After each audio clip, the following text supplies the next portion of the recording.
Hello friends, welcome back to information hub YouTube channel. আজকে ভিডিওতে আমরা জানবো DGQA রিক্রুটমেন্ট 2026 সম্পর্কে, যা একটি সেন্ট্রাল গভর্নমেন্ট ডিফেন্স জব। এখানে 10 পাস থেকে শুরু করে 12 পাস পর্যন্ত ক্যান্ডিডেটরা অ্যাপ্লাই করতে পারবে, কিন্তু একটি ইম্পর্ট্যান্ট বিষয় হলো ভ্যাকেন্সি খুব কম, তাই সুযোগটি একেবারেই হাতছাড়া করা উচিত নয়। তাই ভিডিওটি শেষ পর্যন্ত দেখুন। তো বন্ধুরা, আমরা এবার জানবো যে DGQA কী, কারণ এটা না জানলে কিন্তু অ্যাপ্লাই করলে খুবই মুশকিল হবে বোঝাটা। তাই হোয়াট ইজ DGQA? DGQA হলো, এর পুরো কথা হলো directorate general of quality assurance. এটি হলো defence production department, ministry of ডিফেন্সের আন্ডারে, মিনিস্ট্রি অফ ডিফেন্সের অধীনে থাকা একটি সংস্থা।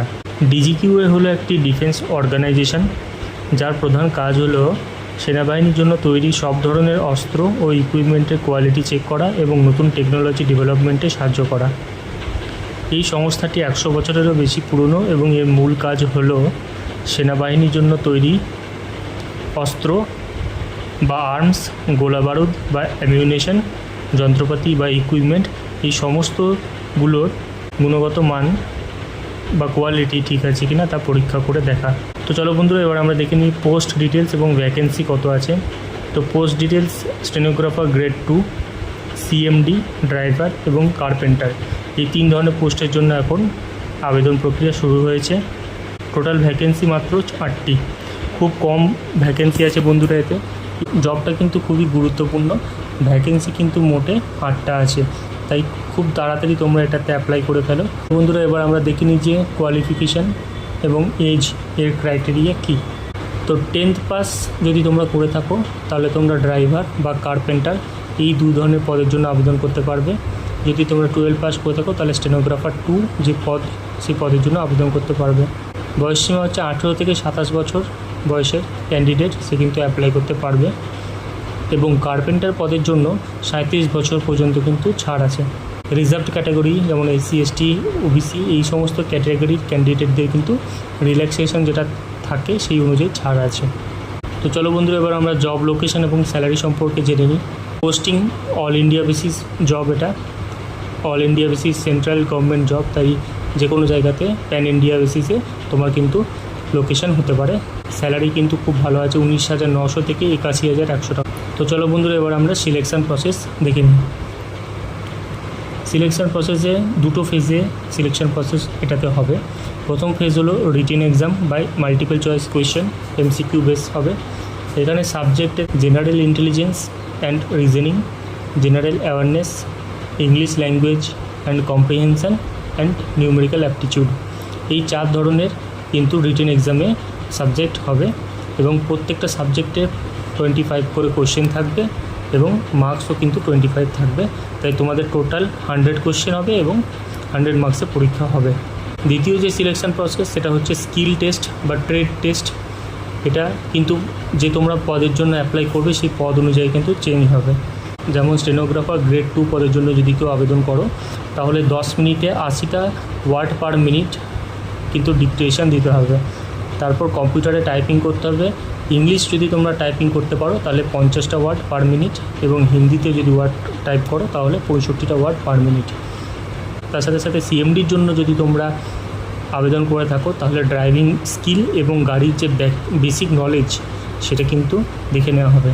আর তোমরা যদি কার্পেন্টারের জন্য আবেদন করে থাকো তাহলে ট্রেড টেস্টে প্র্যাকটিক্যাল কাজ করিয়ে কিন্তু পরীক্ষা নেওয়া হবে। তো চলো বন্ধুরা, এবার আমরা দেখে নিই যে অ্যাপ্লাই করার সহজ পদ্ধতি স্টেপ বাই স্টেপ। প্রথমে খামের উপরে পরিষ্কার করে লিখে দেবেন। যেহেতু এটা অফলাইনে আপনাকে আবেদন করতে হবে, তাই আপনাকে খামে করে বা যে এনভেলাপ আছে সেই এনভেলাপ কিন্তু পোস্ট অফিসে থেকে গিয়ে পোস্ট করতে হবে। তাই খামের উপরে পরিষ্কার করে লিখবেন অ্যাপ্লিকেশান ফর পোস্ট, ব্র্যাকেটের মধ্যে পদের নাম অ্যান্ড ক্যাটাগরি, কোন ক্যাটাগরি আপনি, SC, ST, OBC, আনরিজার্ভড না ESM না PWBD, সেই ক্যাটাগরির নাম লিখে দেবেন। স্পিড পোস্টের মাধ্যমে পাঠাতে হবে। কোন ঠিকানাতে?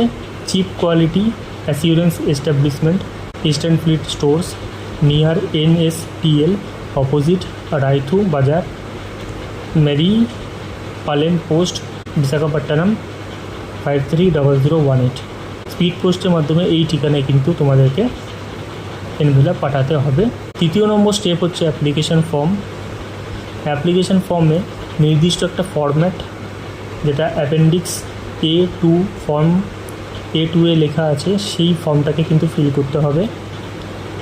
দ্বিতীয়ত হচ্ছে যে A4 সাইজ পেপারে ইংলিশে টাইপ করতে হবে।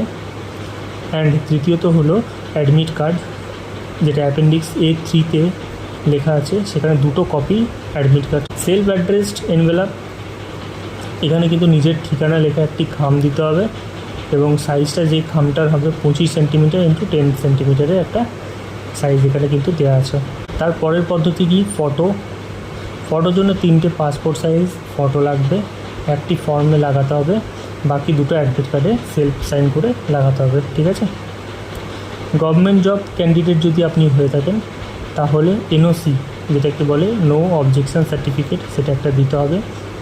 আর তার সাথে সাথে হেড অফিস থেকে কোনো যদি সার্টিফিকেট পাওয়া যায় তাহলে সেই সার্টিফিকেট লাগাতে হবে। কিন্তু আপনি যদি গভর্নমেন্ট ক্যান্ডিডেট হন আর আপনার কাছে NOC না থাকে তাহলে কিন্তু আপনার অ্যাপ্লিকেশান রিজেক্ট হয়ে যাবে। তারপরের স্টেপ হচ্ছে আপনি যদি কাস্ট বা ক্যাটেগরি যে সার্টিফিকেট আছে সেই ক্যাটেগরি সার্টিফিকেট যদি থাকে আপনার কাছে, যেমন SC ST OBC হলে আপনাকে কি অ্যাটাচ করতে হবে, লাস্ট 3 বছরের মধ্যে করা থাকতে হবে। ইম্পর্টেন্ট ডকুমেন্টগুলোও কিন্তু মাথায় রাখা খুব দরকার। এডুকেশনাল সার্টিফিকেট 10th অথবা 12th-এর, যেটার জন্য আপনি অ্যাপ্লাই করবেন সেই পদ অনুযায়ী কিন্তু আপনার এডুকেশনাল সার্টিফিকেট থাকতে হবে। ডেট অফ বার্থ এর প্রুফ কিন্তু আপনার কাছে থাকতে হবে, যেটাকে আমরা জন্ম সার্টিফিকেট বলে থাকি। আর এক্সপিরিয়েন্স সার্টিফিকেট যদি আপনার কিছু থাকে, প্রিভিয়াস ওয়ার্ক এক্সপিরিয়েন্স, আপনার ডকুমেন্টস হিসাবে এটা রেখে দেবেন। সব ডকুমেন্টস সেলফ অ্যাটেস্টেড করে কিন্তু অ্যাটাচ করতে হবে। তো বন্ধুরা, আজকের মতন এই ভিডিওটা এখানেই আমি শেষ করছি। আশা করছি তোমাদের এই ভিডিওটা ভালো লেগেছে। যদি চ্যানেলে তোমরা নতুন হয়ে থাকো তাহলে আমাদের ইনফরমেশান হাব ইউটিউব চ্যানেলটাকে অবশ্যই সাবস্ক্রাইব করে বেল নোটিফিকেশানটাকে অন করে রেখো, কারণ আমরা এই গভর্নমেন্ট জব রিলেটেড এবং স্কলারশিপ রিলেটেড বিভিন্ন ধরনের আপডেটেড তথ্য তোমাদের কাছে সর্বপ্রথম পৌঁছে দেওয়ার চেষ্টা করি।